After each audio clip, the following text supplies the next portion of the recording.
Hello everyone, अस्सलाम वालेकुम and welcome to crime stories. This is Rabia Shahid. नाज़रीन, एक खबर के मुताबिक पंजाब पुलिस ने शहर में बढ़ते क्राइम्स को कम करने के लिए पुलिस मुकाबले शुरू किए हैं। अब इसका क्या रिकॉर्ड है, कितने पुलिस मुकाबले हो चुके हैं, कितने डाकू हलाक हुए हैं, कितने ज़ख्मी हुए हैं और क्या इन पुलिस मुकाबलों से क्राइम रेट में कमी आई है या नहीं, इसके बारे में जानते हैं समा टीवी के सीनियर रिपोर्टर जहांगीर खान साहब से। अस्सलाम वालेकुम। वालेकुम सलाम। सर, सबसे पहले तो ये बताएं स्टोरी एक्चुअली में है क्या, और क्या ये जो पंजाब पुलिस ने इनिशिएटिव लिया है इस कोई हेल्पफुल है भी ये या नहीं? बिस्मिल्लाहिर्रहमानिर्रहीम। सबसे पहले इसका रिकॉर्ड शेयर करने से पहले मैं ये ज़रूर शेयर करूँगा कि जो हमने पुलिस की पॉलिसी को पिछले कुछ अरसे में ऑब्ज़र्व किया है, ये दौर बहुत पहले ऐसे पंजाब में था। यानी पंजाब की तारीख में अगर देखा जाए तो ये दौर उस वक्त था जब ज़ीर-ए-आला पंजाब शहबाज शरीफ साहब थे। उसके बाद अब ये टन्योर दोबारा देखने में आ रहा है कि पुलिस की जानिब से जराइम पेशा अफराद के ख़िलाफ़ बड़ी एग्रेसिव पॉलिसी या जारहाना पॉलिसी सामने आई है। रिकॉर्ड की बात की जाए तो 2024 में अब तक 23 मुबैना पुलिस मुकाबले हो चुके हैं, और अगर रिकॉर्ड के मुताबिक पिछले 16 माह का डाटा देखा जाए तो इन 16 माह के दौरान 142 पुलिस मुकाबले हुए, जिनमें 106 डाकू हलाक हुए, 42 को जख्मी हालत में गिरफ्तार किया गया। ये रिकॉर्ड मैं आपके साथ डाटा आपके साथ शेयर कर रहा हूँ। ये पिछले 16 माह का डाटा है, यानी 106 100 से जायद डाकू जो हैं वो मारे गए, 42 को जख्मी हालत में गिरफ्तार किया गया। और पुलिस का ये दावा है कि इन मुबैना पुलिस मुकाबलों में मारे जाने वाले जितने भी डाकू हैं वो या तो रेपिस्ट थे, यानी दौरान वारदात ख़वातीन की असमत दरी करने वाले मुल्ज़िमान थे, बच्चों को अगवा के दौरान कत्ल करने वाले मुल्ज़िमान थे, डकैती के दौरान कत्ल करने वाले मुल्ज़िमान थे, उजरती कातिल थे या पेड असैसिन्स जिन्हें कहते हैं, वो थे जो कि इन मुकाबलों में मारे गए। और 42 को गिरफ्तार किया गया। आप बता रहे हैं, लेकिन ज़्यादा रेशियो किन क्राइम्स की थी? जैसे अभी आपने रेपिस्ट थे या हरासर्स, ज़्यादातर जो मारे गए वो पिछले 16 माह के दौरान पेड असैसिन्स, शूटर्स जिनको कहते हैं, उजरती कातिल, वो मारे जा चुके हैं, या डकैती के दौरान शहरियों को कत्ल करने वाले मुल्ज़िमान जो हैं वो मारे गए हैं। अब इन पुलिस मुकाबलों के दौरान पुलिस के कितने अहलकार ज़ख्मी हुए या शहीद हुए, इसका रिकॉर्ड भी पुलिस शेयर करती है। और इस रिकॉर्ड के मुताबिक इन पुलिस मुकाबलों के दौरान 4 पुलिस अहलकार शहीद हुए और 18 जो है वो ज़ख्मी हुए। और पुलिस का दावा है कि पुलिस पर हमलों में मुलव्विस तमाम जो मुल्ज़िमान हैं, नेटवर्क्स हैं, ये जो गैंग्स हैं, उनको गिरफ्तार किया जा चुका है। अब बात करते हैं कि क्राइम रेट जो है वो पुलिस की इस जारहाना पॉलिसी की वजह से कम हुआ, और पुलिस का क्या दावा है कि क्राइम रेट कितना कम हुआ और क्यों कम हुआ या कैसे कम हुआ। जो सोशलिस्ट जो सोसाइटी में लोग काम कर रहे हैं, मुआशरे में लोग काम कर रहे हैं, कानूनी माहिरीन हैं, मुख्तलिफ स्टेक होल्डर्स हैं, उनका ये क्लेम है कि पुलिस की ये जारहाना पॉलिसी माजी में भी इसी तरह से रही। जब पानी सर के ऊपर से गुजरता था तो शायद उस वक्त के पुलिस ऑफिसर्स को ये ख्याल आता था कि उन्हें जो है वो इस रुझान की तरफ आने की ज़रूरत है कि मावरा अदालत ही मुबैना पुलिस मुकाबले जो है वो शुरू कर दिया जाए। ये मैं आपको माजी की बात बता रहा हूँ। अब अगर देखा जाए, जो हमने ऑब्जर्व किया कि पुलिस मुकाबले पिछले कुछ सालों की निस्बत इस साल में भी दोबारा से उनका सिलसिला शुरू हुआ है, और बहुत से प्रीवियस रिकॉर्ड होल्डर्स या जिनको रिपीट ऑफेंडर्स कहते हैं, जो कि जेल गए, रिहा होकर आए, फिर वारदात की, फिर जेल गए, फिर रिहा होकर आए और फिर वारदातें शुरू कर दी। अच्छा जहांगीर, उनको मुझे बात कंप्लीट करने दीजिए। उनको जो है वो ज़्यादातर देखा गया कि टारगेट किया गया, और उनमें से ज़्यादा तादाद ऐसी थी जो कि ज़ख्मी हो गई। जो सोर्सेज हैं वो ये क्लेम करते हैं कि इन प्रीवियस रिकॉर्ड होल्डर्स को पुलिस ने एक पॉलिसी के तहत जो है वो टारगेट करना शुरू किया, ताकि जो क्राइम की रेशो है, क्योंकि पुलिस का ये दावा है कि 80% जो क्राइम है शहर में वो ये रिपीट ऑफेंडर्स ही करते हैं। तो उस क्राइम रेट को कम करने के लिए पुलिस ने ये पॉलिसी अपनाई है।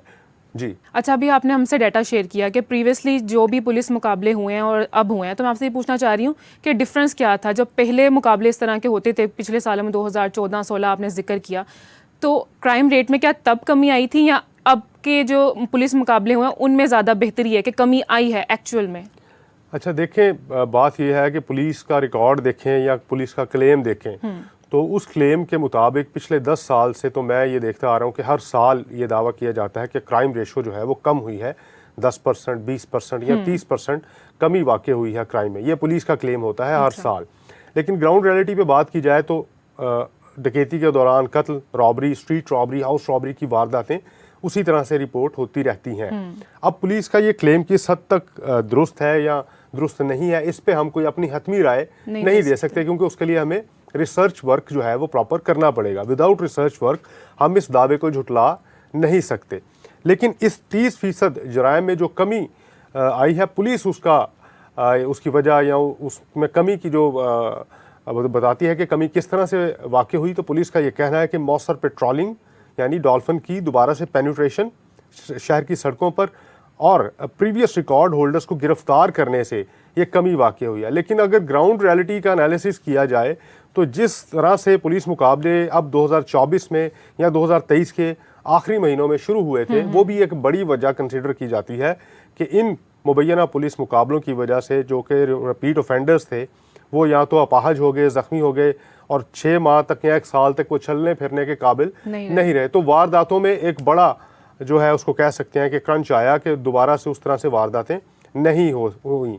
लेकिन जो कानूनी माहिरीन हैं उनका ये कहना है कि ये सिस्टम को बाईपास करने का एक फार्मूला है, यानी पुलिस का काम है कि किसी भी मुल्ज़िम को गिरफ्तार करे, प्रॉपर एविडेंसेस जो है वो प्रोड्यूस करे, उसको अदालत में पेश करे, फिर अदालत का काम होगा कि उसको सज़ा या जज़ा का तयन जो है उसकी किया जाए। लेकिन इस मामले में प्रॉब्लम ये फेस करनी पड़ती है कि जिस शख्स के साथ वारदात हुई, जब उसको कहा जाता है कि वो आके कोर्ट में बयान दे अपना या मुल्जिम को शनाख्त करे, किसी डाकू को शनाख्त करे, तो लोग इससे इज्तनाब करते हैं। लोगों का ये कहना होता है कि वो अपना रूटीन वर्क छोड़कर अफोर्ड नहीं कर सकते कि वो अदालतों में जाएं और मुल्जिमान की शनाख्त करें, उनको शनाख्त करने के बाद फिर एक अलग से ख़तरा अपने लिए मोल ले लें। अच्छा जहांगीर, जो भी आपने बताया कि 16 माह में 142 पुलिस मुकाबले हुए हैं, तो इनमें से क्या इसका डेटा भी आपके पास मौजूद है कि कितने रियल थे, कितने फेक थे?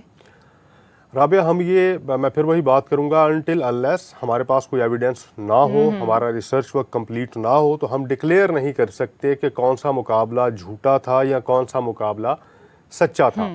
लेकिन अगर कुछ सिचुएशंस को या सरकमस्टांसेस को देखा जाए या कुछ वाक़यात को देखा जाए तो बहुत से सवालात जन्म लेते हैं, जिनमें से एक वाक़या जो है वो किसी और शहर, आरिफ वाला की पुलिस जो है उसने लाहौर में रेड किया, एक शख्स को गिरफ्तार करने की कोशिश की जो कि पुलिस को, आरिफ वाला पुलिस को मतलूब था, और इस दौरान जो है वो फायरिंग का तबादला हुआ, एक कांस्टेबल जो है वो शहीद हो गया और जो फायरिंग करने वाला शख्स है पुलिस का ये क्लेम है कि उसको भी जवाबी फायरिंग में मार दिया गया। अब इब्तदाई तौर पर तो ये स्टेटमेंट जनरेट किया गया कि नवाब टाउन के इस इलाके में पुलिस मुकाबला हुआ है, लेकिन जब फैक्ट्स खुले तो वो पुलिस मुकाबला नहीं बल्कि एक रेड था जो कि फेल हो गया, या जिसमें एसओपी को ब्रेक किया गया और उसका नुकसान ये हुआ कि एक पुलिस कांस्टेबल मारा गया और एक शख्स जो है उसको भी गोली लगने से उसकी भी हलाकत हुई।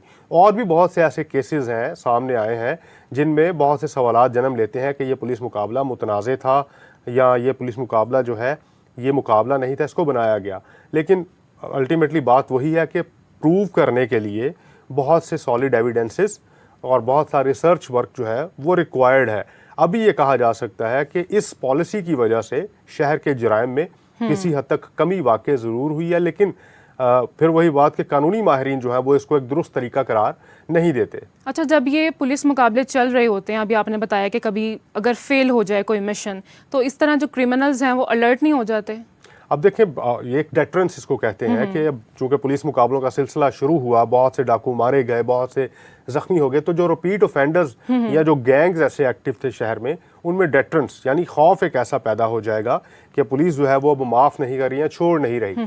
तो ये डेटरेंस का जो फैक्टर है ये उनको कुछ देर के लिए स्टॉप कर देगा कि वो अपनी वारदातों का सिलसिला जो है उसको रोक दें या कुछ अरसे के लिए शहर छोड़ जाएं या रूपोश हो जाएं, या किसी शहर से आकर अगर लाहौर में वारदातें करते हैं तो वो लाहौर में एंटर होने से गुरेज करते हैं। एक फैक्टर डेटरेंस का है कि इन पुलिस मुकाबलों से या पुलिस की इस पॉलिसी से जो लोग हैं, क्रिमिनल्स हैं, क्रिमिनल गैंग्स हैं, डकैत हैं, चोर हैं, डाकू हैं, वो कुछ अरसे के लिए रुक जाते हैं। लेकिन जैसे ही पुलिस दोबारा से अपनी फॉर्म में दोबारा से आती है, जो रूटीन उसका वर्क है, तो फिर दोबारा से ये सिलसिला शुरू हो जाता है। ये कोई इसको कह सकते हैं कि हतमी हल नहीं है शहर में से जराइम को मुकम्मल तौर पे ख़त्म करने का। इसके लिए और बहुत सी वर्किंग जो है वो ना सिर्फ पुलिस को करने की ज़रूरत है, प्रोसिक्यूशन को भी इस पर काम करने की ज़रूरत है और मुआशरे को भी इस पर काम करने की ज़रूरत है कि लोग अपने इर्द गिर्द देखें कि उनके पास रहने वाले लोग क्या करते हैं। उनका बच्चा जो है वो घर से कॉलेज गया है और कॉलेज जाने के बाद क्या वो वाकई वहाँ पर पढ़ाई करके घर आ रहा है या किसी एडवेंचर के चक्कर में उसने पहले वन व्हीलिंग स्टार्ट की है, वेपन अपने पास रखना शुरू किया है और फिर एडवेंचर के चक्कर में उसने वारदातें शुरू कर दी हैं। क्योंकि ऐसे बहुत से गैंग्स सामने आए हैं जिनमें से जो लोग जो वारदात करने वाले नौजवान हैं वो सिर्फ अपने शौक की तकमील के लिए या एक एडवेंचर को पूरा करने के लिए डकैती की वारदातें करते पाए गए। जी बहुत शुक्रिया जहांगीर साहब, आपने हमारे साथ ये जो डाटा शेयर किया है एंड आई होप जो पंजाब पुलिस ने ये इनिशिएटिव लिया है ये हमारे शहर के क्राइम रेट को कम करने के लिए हेल्पफुल साबित हो। इसी के साथ हमें दीजिए इजाज़त, आपसे मुलाकात होगी नेक्स्ट एपिसोड में। Thank you.